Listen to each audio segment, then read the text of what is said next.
Assalamualaikum warahmatullahi wabarakatuh. Alhamdulillahilladzi khalaqal mauta wal hayata liyabluwakum. Asyhadu an la ilaha illallah wahdahu la syarikalah wa asyhadu anna Muhammadan abduhu wa rasuluh.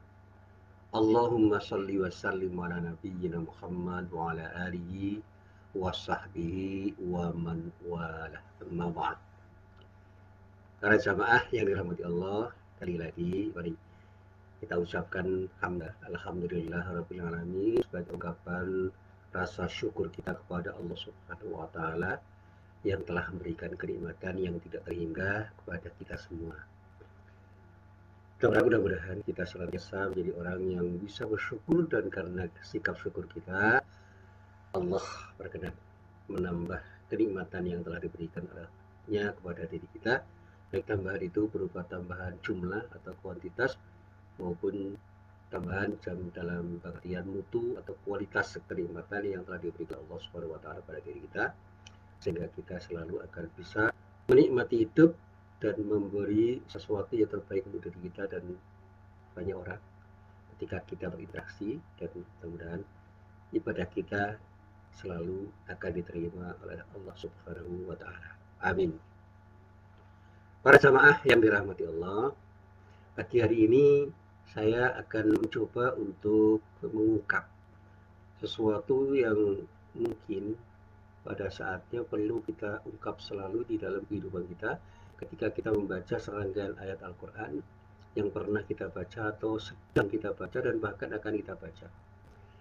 Ada serangkaian ayat Al-Quran yang terdapat di dalam surah Al-Mu'minun mulai dari ayat 1 sampai ayat 11 yang ternyata ketika kita baca dengan baik, dengan benar, dengan tadabbur yang intens, yang sungguh-sungguh, yang mendalam, itu akan memberikan pemahaman yang sangat bagus pada diri kita. Di dalam ayat yang terdapat di dalam surah Al-Mu'minun mulai ayat 1 sampai ayat 11 itu, Allah memberikan sebuah keterangan yang sangat indah tentang bagaimana kita ini sebenarnya diberi peluang untuk mendapatkan keberuntungan di dalam hidup ini. Di dalam hidup ini ada 4 prinsip yang perlu kita pahami. Yang pertama yang disebut dengan prinsip akidah atau prinsip keimanan. Yang kedua ada prinsip ibadah dan amal saleh. Yang ketiga prinsip moral atau akhlak mulia. Yang keempat, yang terakhir itu prinsip disiplin di dalam melakukan tindakan apapun. Nah, mari kita coba untuk kita renungkan dan kita pahami ayat Al-Quran yang ada di dalam surah Al-Mu'minun mulai ayat 1 sampai ayat 11. A'udzu billahi minasy syaithanir rajim. Bismillahirrahmanirrahim. Qad aflahal mu'minun alladzina hum fi salatihim khashi'un walladzina hum 'anil lagwi mu'ridun والذين هم للزكاة فاعلون والذين هم لفروجهم حافظون إلا على أزواجهم أو ما ملكت أيمانهم فإنهم غير ملومين فمن ابتغى وراء ذلك فأولئك هم العادون والذين هم لأماناتهم وعهدهم راعون والذين هم على صلواتهم يحافظون أولئك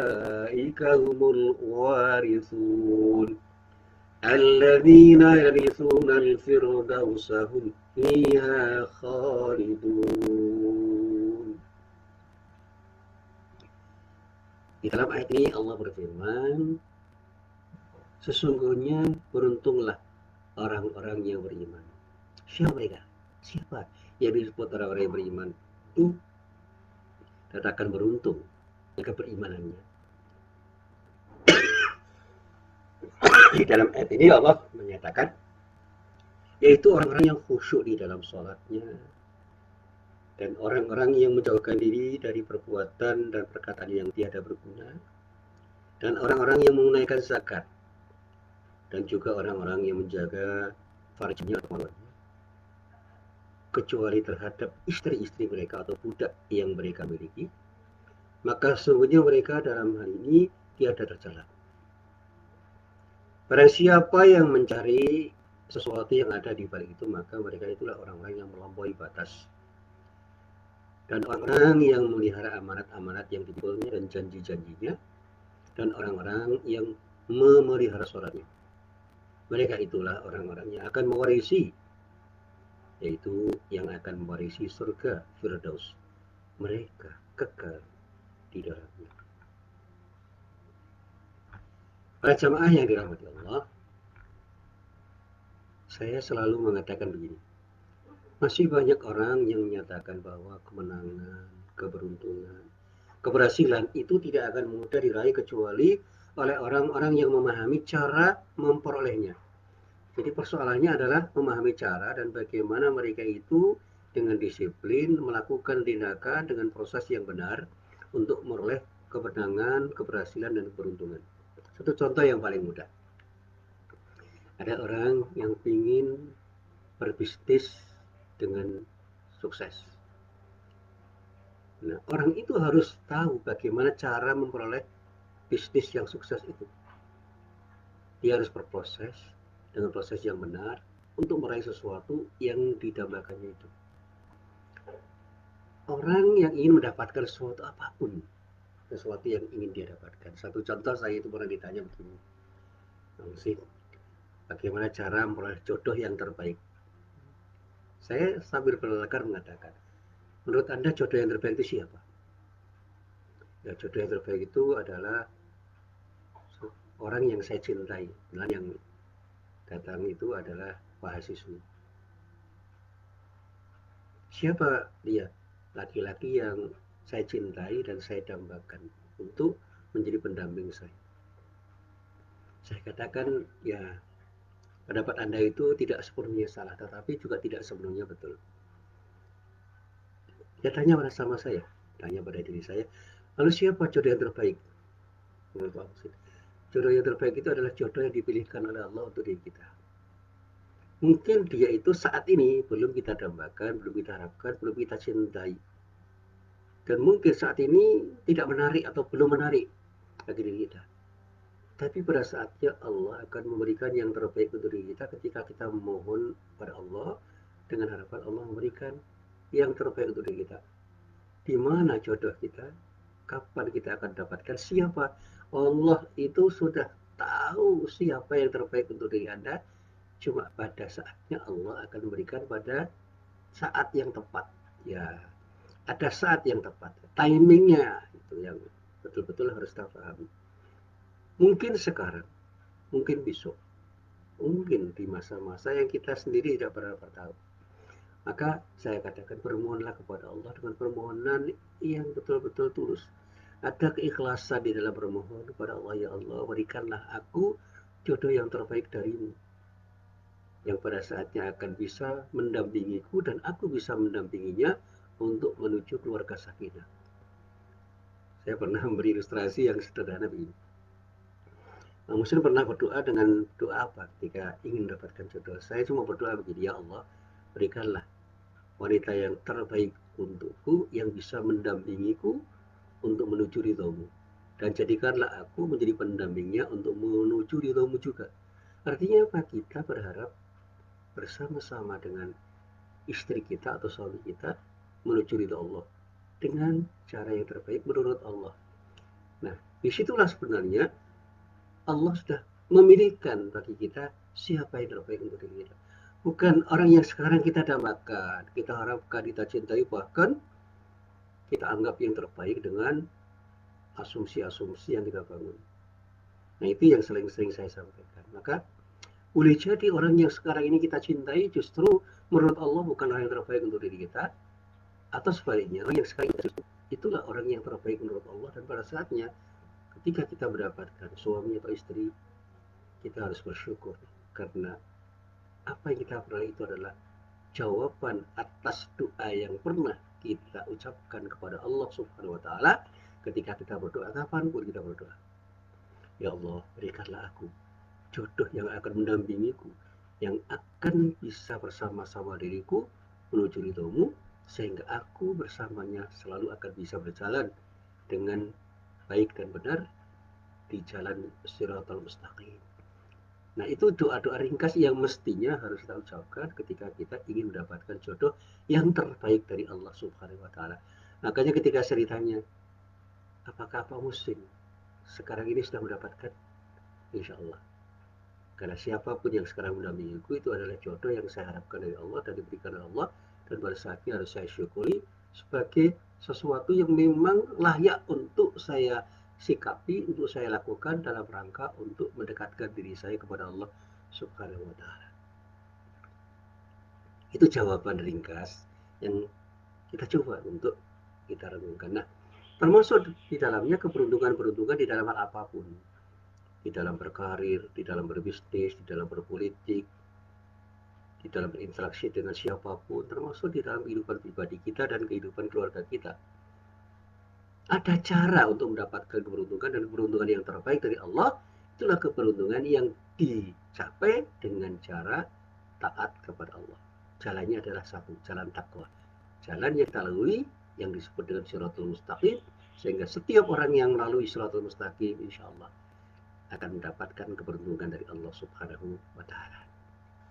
Nah, para jamaah yang dirahmati Allah, semakin kita bisa memahami cara yang terbaik untuk memperoleh Allah, memperoleh jalan Allah, memperoleh dari Allah, berjumpa dengan Allah ketika kita melalui jalan yang terbaik dari Allah, insya Allah kita akan selalu dibimbing oleh Allah untuk bisa berjalan melalui jalannya. Semakin memahami cara memperolehnya, memiliki kemampuan kuat untuk meraihnya dan berani memulainya. Jadi sekali lagi, kalau kita itu semakin berani untuk meraihnya, semakin kuat gairah kita, keinginan kita untuk meraihnya, semakin memahami cara memperolehnya dan betul-betul berikhtiar untuk meraihnya, maka kita akan punya peluang untuk mendapatkannya dari Allah Subhanahu wa taala. Nah, bagi setiap orang yang beriman, memang dianugerahkan oleh Allah berupa anugerah yang mungkin selama ini tidak kita pahami, karena itu anugerah yang ada di dalam diri kita. Apa anugerahnya? Ketabahan dan kekuatan hati, itu yang disebut kesabaran di dalam menghadapi setiap kemungkinan-kemungkinan yang bakal terjadi di dalam setiap sisi hidupnya. Segala hal yang menimpanya, baik itu berupa kerugian dan keuntungan, tidak akan pernah mengoyakkan keteguhan iman orang yang dianugerahi oleh Allah kesabaran di dalam dirinya. Tidak akan pernah menggoyahkan keteguhan imannya kepada Allah Subhanahu wa taala sebagai zat yang telah menentukan garis hidup dirinya baik di dunia maupun di akhirat. Dan dengan mengetahui hal itu, maka jiwa orang itu akan selalu merasa tentram dan tenang. Dia tidak akan pernah bersikap tamak kepada dunia. Di samping itu dia tidak akan terlalu menyesal, dan bahkan saya katakan tidak akan pernah menyesal ketika apa yang telah ia raih itu tiba-tiba hilang dari dirinya. Jadi kalau saya ilustrasikan begini, kita mungkin pernah mendapatkan sesuatu yang terbaik menurut kita, tiba-tiba sesuatu yang terbaik yang kita dapatkan itu hilang, entah diambil orang dengan cara sah atau diambil orang dengan cara yang diam-diam, dicuri, dicopot, atau hak kita dirampas oleh orang. Ya, hak kita dirampas oleh orang. Saya pernah bercerita begini. Satu saat saya itu mendapatkan hadiah dari seorang. Tiba-tiba hadiah yang seharusnya saya dapatkan itu ternyata diambil orang dengan cara yang tidak pernah saya perhitungkan. Pada saat itu saya merasa tidak nyaman. Ada perasaan tidak nyaman pada diri saya. Minimal kecewa. Tapi setelah saya renungkan, kenapa saya harus kecewa? Kenapa saya harus kecewa? Saya katakan mungkin itu bukan hak saya. Sehingga ada orang lain yang lebih berhak untuk mendapatkannya. Dengan cara apapun saya tidak tahu. Tetapi Allah menunjukkan, ini bukan hakmu. Jangan kau sesali. Jangan kamu kecewa dengan apa yang hilang darimu, karena belum tentu apa yang kamu peroleh itu adalah sesuatu yang baik untukmu.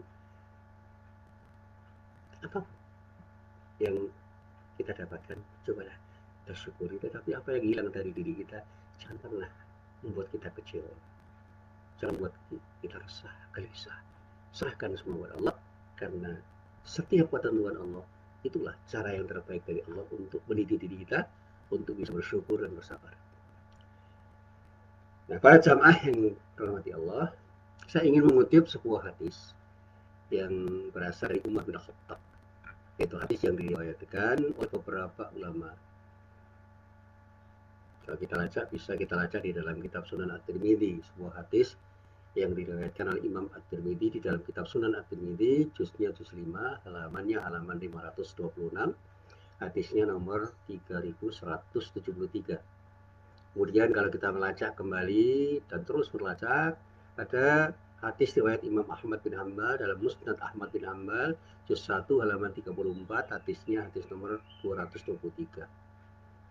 Demikian juga di dalam kitab An-Nasai, ya, kitabnya Imam An-Nasai yang bernama Sunan An-Nasai, juz 2 halaman 170, hadisnya hadis nomor 143.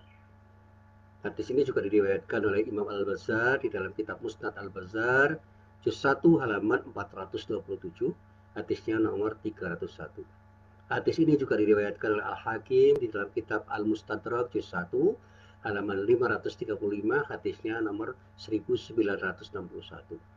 Demikian juga hadis ini diriwayatkan oleh Imam Al-Baihaqi di dalam kitab Ad-Dawatul Kabir, juznya juz 1 halaman 331.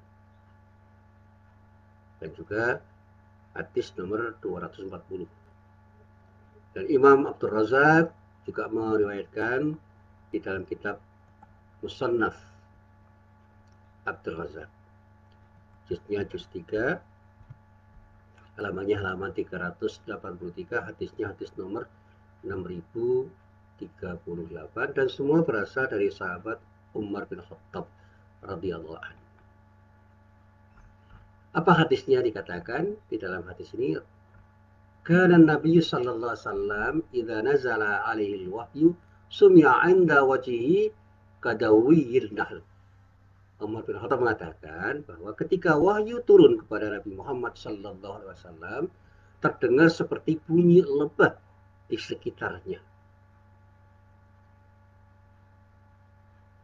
Dikatakan oleh Umar begitu.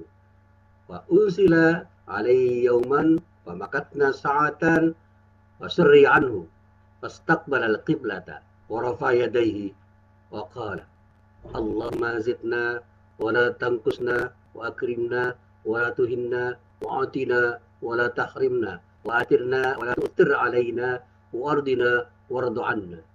Thumma qala sallallahu alaihi wasallam unzila alayya 10 ayatin man aqamahunna dakhala al-jannah. Thumma qara'a qad aflahal mu'minun hatta khatama 10 ayatin. Jadi dikatakan bahwa pada saat wahyu turun, terdengar seperti bunyi lebah, ada suara lebah sekitar Rasulullah, dan kami para sahabat pun tertegun sejenak. Ada sikap yang kemudian terjadi pada diri Umar dan para sahabat yang lainnya, kami pun tertegun sejenak. Lalu beliau segera menghadap kiblat dan mengangkat kedua tangannya seraya berdoa. Jadi Rasulullah diceritakan oleh Umar bin Khattab berdoa, Allahumma zidna wa la tanqusna wa akrimna wa la tuhinna wa ati'na wa la tahrimna wa atirna wa la tu'tir alaina wa arina arda anna. Ya Allah, tambahkan kami dan jangan engkau kurangkan, muliakan dan jangan engkau hinakan, berikan jangan engkau halangi, prioritaskan jangan engkau abaikan. Nah, kemudian dikatakan oleh Umar bin Khattab, Rasulullah menjelaskan bahwa baru saja turun wahyu kepada beliau sebanyak 10 ayat. Nah, kata 10 ayat itu dikatakan oleh Rasulullah yang kemudian tertera di dalam surat Al-Mu'minun ayat 1 sampai 11 itu dikatakan 10 ayat.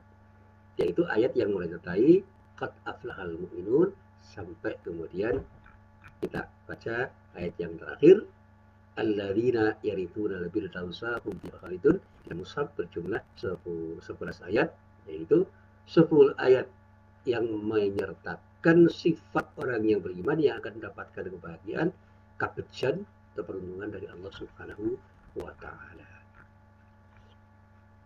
Nah, di dalam ayat ini dikatakan dia menjelaskan bahwa baru saja turun wahyu kepada beliau sebanyak 10 ayat. Siapapun kata beliau yang bisa menegakkannya, ia akan masuk surga. Lalu beliau membaca ayat itu. Ya, membaca Qad aflahal mu'minun hingga selesai sampai kemudian beliau menutup bacaannya dengan bacaan alladzina yarithunal firdausa hum fiha khalidun. Nah, para jamaah yang dirahmati, di dalam kaitannya dengan ayat ini saya mencoba untuk melihat tafsirnya. Dikatakan di dalam ayat ini ada sebuah kisah yang terlihat yang bisa kita cermati dengan jelas bahwa para sahabat dengan sangat antusias menyimak dan mendengarkan wahyu Allah. Mereka siap siaga menerima perintah. Keadaan mereka seperti yang dikatakan oleh Said Qutb di dalam kitab tafsirnya Fi Dilalil Quran, mirip prajurit yang setiap saat siap siaga menerima perintah sang komandan. Itu menerima dari sang komandan yang disebut itu adalah Rasulullah Nabi Muhammad SAW, terutama dengan firman-Nya yang dibacakan, firman Allah yang dibacakan oleh Rasulullah pada saat itu. Sehingga Ibnu Arabi berpendapat bahwa firman Allah yang menyatakan alladzina yarithuna al-firdausa, orang-orang yang akan mewarisi surga Firdaus, yang di dalam mushaf Al-Quran tercatat sebagai ayat 11 sebenarnya merupakan kelanjutan dari ayat ke-10 dari Al-Quran surat Al-Mu'minun dan bukan ayat ke-11. Jadi kata ulaika humul warithuna alladzina yarithuna al-firdausa hum fiha khalidun. Itu satu rangkaian sehingga disebut 10 ayat. Nah, sehingga ayat ke-11 itu disebut sebagai ayat yang menjelaskan. Ayat ke-10 yaitu orang-orang yang mewarisi apa? Yang mewarisi surga yang disebut surga Firdaus, dan mereka akan kekal di dalam surga Firdaus itu. Nah, nanti bisa kita baca dalam kitab-kitab tafsir. Misalnya Ibnu Asyur itu menulis dengan sangat panjang di dalam kitab tafsirnya At-Tahrir wa Tanwir, juznya juz 18, halamannya halaman 21.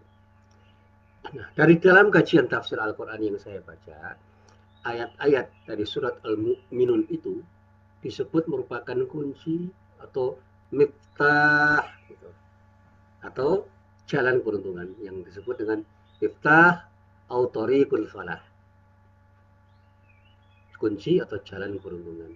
Nah, di dalam ayat-ayat tersebut terkandung setidaknya 4 prinsip nilai yang menjadi pangkal keberuntungan. Sekali lagi, kunci itu hanya akan berfungsi kalau kita gunakan. Kalau kita tidak menggunakannya, ya kita tidak akan bisa membuka pintu yang terkunci. Ya, miftah itu adalah kunci yang harus digunakan dengan benar untuk membuka pintu.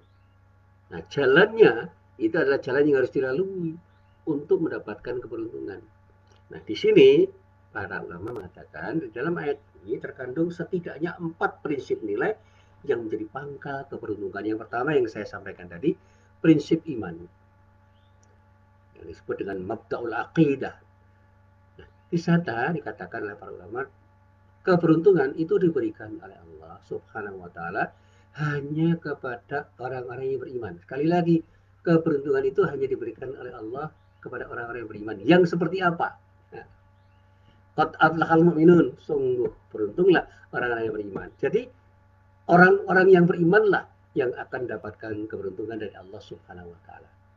Namun dikatakan di dalam kitab tafsir, iman di sini seperti yang diungkapkan oleh misalnya Said Qutb di dalam kitab tafsir Fidal Quran, ya, dia katakan bukan hanya kata-kata, bukan yang dikatakan dalam tafsir itu kalimatun tuqal, melainkan hakikat yang disebut kebenaran yang memiliki tugas-tugas atau disebut di dalam bahasa tafsir zatu takalif. Artinya kebenaran yang diwujudkan di dalam sikap dan tindakan. Orang yang beriman itu harus memiliki komitmen yang kuat kepada kebenaran disertai keberanian untuk melakukan tindakan nyata. Itulah iman yang sebenarnya. Iman itu perlu dibuktikan. Dalam hal apa? Di dalam realitas kehidupan. Artinya iman harus dibuktikan dalam tindakan. Tidak ada iman tanpa pembuktian tindakan. Itu yang dikatakan oleh Said Qutb. Jadi kalau orang itu beriman, itu mindsetnya itu terbangun dengan baik untuk selalu punya keberanian dan kemampuan kuat untuk melakukan tindakan atas dasar imannya. Kalau dia belum punya kemampuan kuat untuk melakukan tindakan dengan imannya, orang itu belum dikatakan sebagai orang-orang yang betul-betul beriman. Jadi prinsip keberimanan ini harus menjadi sesuatu yang akan menjadi sesuatu yang tidak akan mungkin ditinggalkan oleh setiap orang yang beriman yang ingin mendapatkan kebahagiaan atau peruntungan dari Allah Subhanahu wa taala. Sekali lagi, mari kita raih keberuntungan dari Allah dengan iman kita yang tumbuh menjadi perilaku kita sehari-hari. Yang kedua yang disebut dengan mabda'ul ibadah wal amalis salih. Prinsip ibadah dan amal saleh yang ditunjukkan melalui ibadah yang beragam, ibadah mahdhah atau ibadah khairu mahdhah, ibadah yang tuntunannya sudah jelas dan rinci, atau ibadah yang sifatnya umum yang tuntunannya tidak rinci. Ibadah mahdhah seperti sholat dan sebagainya. Mari kita coba melakukan sholat, melakukan puasa, melakukan zakat, melakukan haji dengan baik dan benar. Sholat dan yang lain-lain itu merupakan bentuk taklid dari iman. Jadi sesuatu yang pada saatnya adalah sesuatu yang kita wujudkan dalam tindakan kita, yang kita lakukan hanya untuk mendekatkan diri kepada Allah. Demikian juga ketika kita bicara zakat, zakat itu punya dimensi ibadah dan punya dimensi sosial, dan akan memperkuat hubungan kita dengan sesama manusia. Nah, dalam konteks ini misalnya, salat menjadi pembuka semua ibadah dan menjadi penutupnya sekaligus yang kita baca di dalam ayat kedua dan ayat ke-9. Ya. Kalau kita baca pada ayat kedua dan ke-9 kan ada kata-kata salat. Alladzina hum fi salatihim khashi'un. Kita harus bisa memahami bahwa hanya orang-orang yang khusyuk di dalam salatnya akan mendapatkan keuntungan dari Allah. Pada ayat 9, walladzina hum 'ala shalawatihim yuhafidun. Hanya orang-orang yang bisa menjaga salatnya yang akan mendapatkan keberuntungan dari Allah Subhanahu wa taala.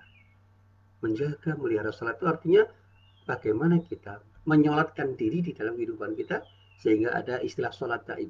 Itu bukan berarti salat dalam pengertian yang secara ritual kita lakukan, tapi ada kesadaran untuk selalu dekat kepada Allah sehingga salat itu menjadi sesuatu yang nyata di dalam kehidupan kita, sehingga kepribadian kita itu menjadi kepribadian yang mewujud di dalam tindakan kita karena salat kita. Ini yang disebut dengan yuhafidun, bisa memelihara salatnya. Sehingga orang yang disebut melakukan pemeliharaan salat itu adalah orang yang tetap bisa menjaga nilai-nilai salat di dalam kehidupan dan mewujudkannya di dalam tindakan-tindakan nyata. Sehingga orang yang telah melakukan salat secara ritual itu harus punya cara berpikir, cara bersikap, dan cara bertindak yang selaras dengan prinsip-prinsip yang ada dalam salatnya. Sehingga dia selalu ingat kepada Allah di dalam setiap tindakannya, dan pada saatnya dia akan selalu melakukan tindakan yang terbaik karena Allah. Nah, baik, kita teruskan dulu.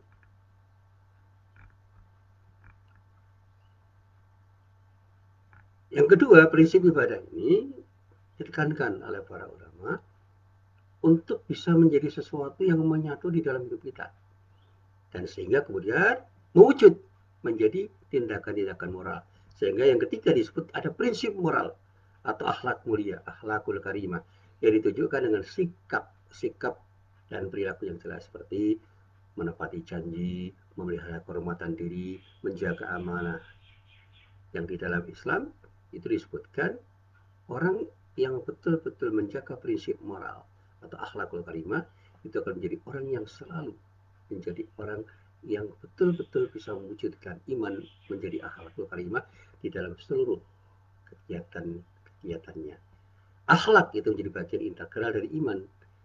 Tanpa akhlak, iman tidak bermakna, dan tanpa iman, akhlak yang terwujud bukan akhlak yang pada saatnya akan menumbuhkan sesuatu yang mendapatkan nilai dari Allah Subhanahu wa taala. Sehingga Rasulullah mengingatkan kepada para sahabatnya, akmalul mu'minina imanan ahsanuhum khuluqa. Manusia yang paling sempurna imannya itu adalah orang yang paling mulia akhlaknya. Ini dikatakan sebagai ahsanuhum khuluqa. Kalau dikatakan ahsan itu yang terbaik, yang paling top gitu. Bukan hanya baik tapi paling baik. Apanya? Akhlaknya.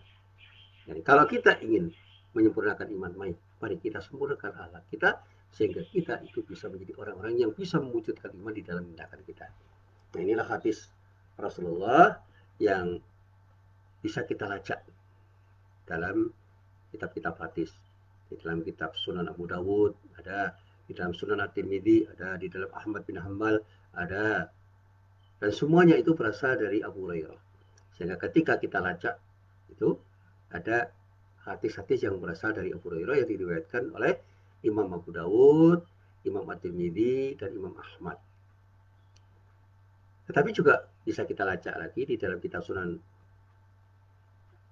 yang sunan-sunan yang lain. Dan utamanya kalau saya baca itu ada yang hadisnya itu persis mengatakan seperti itu, yaitu hadis yang diriwayatkan oleh Ahmad bin Hanbal, ya, yang berasal dari Aisyah radhiyallahu anha.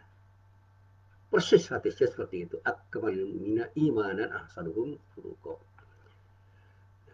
Sehingga dikatakan oleh para ulama begini, kalau kita itu bicara tentang iman, jangan pernah bicara iman tanpa melihat persoalan-persoalan moralitas manusia. Karena pada saatnya iman itu harus tumbuh menjadi akhlak mulia. Dan yang terakhir, prinsip disiplin di dalam bekerja. Sehingga orang yang beriman itu akan menjadi orang yang selalu menjadi orang yang produktif, kreatif, dan inovatif. Sehingga dia menjadi seseorang yang selalu bisa berkompetisi kapanpun, dimanapun, dan kepada siapapun dia berhadapan. Nah, orang-orang yang beruntung adalah orang yang mampu menghindarkan diri dari kesia-siaan yang disebut dengan al-laghu, yang menurut Az-Zamakhsyari, ya, di dalam tafsirnya Al-Kasyaf, kata al-laghu yang berasal dari kata laghu itu berarti sesuatu yang tidak bernilai, mala ya'nika, atau yang tidak masuk hitungan, mala yu'taddu bih, baik berupa perkataan, laghul kalam, atau laghul amal, perbuatan. Jadi perkataan apapun atau perbuatan apapun yang tidak bernilai atau sia-sia, yang tidak bernilai atau tidak layak dihitung, itu disebut dengan al-laghu. Nah, di sini prinsip yang keempat yang disebut dengan disiplin di dalam bekerja itu adalah sesuatu yang harus dilakukan dengan memanfaatkan seluruh waktu dan peluang untuk kebaikan atau amal soleh. Orang-orang yang memiliki prinsip itu adalah mereka yang tidak pernah menyia-nyiakan waktu, tetapi selalu mengelola waktu, punya time management yang bagus, bahkan menguasai, ada yang namanya time mastery dengan sebaik-baiknya, sehingga waktu itu betul-betul bisa digunakan. Sehingga setiap peluang yang tercipta selalu akan mereka gunakan dengan sebaik-baiknya untuk menghasilkan amal-amal soleh. Nah, sekarang kita bertanya pada diri kita, sudahkah kita memanfaatkan waktu kita, peluang kita untuk beramal soleh? Kalau belum, jangan pernah kita mengatakan kita ini orang yang beriman, yang akan memperoleh keberuntungan dari Allah Subhanahu wa Ta'ala. Sekali lagi, yuk kita muhasabah. Sudahkah kita menggunakan waktu, kesempatan, peluang yang kita peroleh dengan sebaik-baiknya, sehingga siapapun dari kita selalu akan bisa menggunakan waktu, kesempatan, peluang, dan apapun yang dinamakan dengan peluang-peluang yang terbaik itu dengan bekerja secara baik, beramal soleh, dan pada saatnya semua yang kita kerjakan itu melahirkan keberuntungan baik untuk diri kita pribadi, untuk keluarga kita, untuk lingkungan kita, untuk masyarakat sekitar kita, dan mudah-mudahan semuanya juga akan mendapatkan ridho dari Allah Subhanahu wa Ta'ala.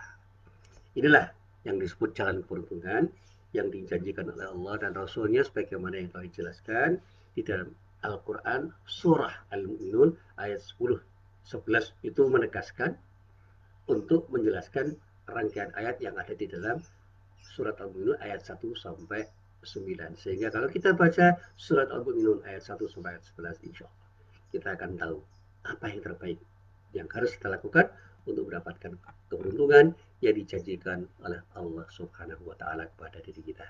Inilah apa yang bisa saya sampaikan pada pagi hari ini. Mari kita coba untuk kita pahami, kita renungkan, dan kita amalkan di dalam kehidupan kita sehari-hari. Billahi taufiq wal hidayah. Wassalamualaikum warahmatullahi wabarakatuh.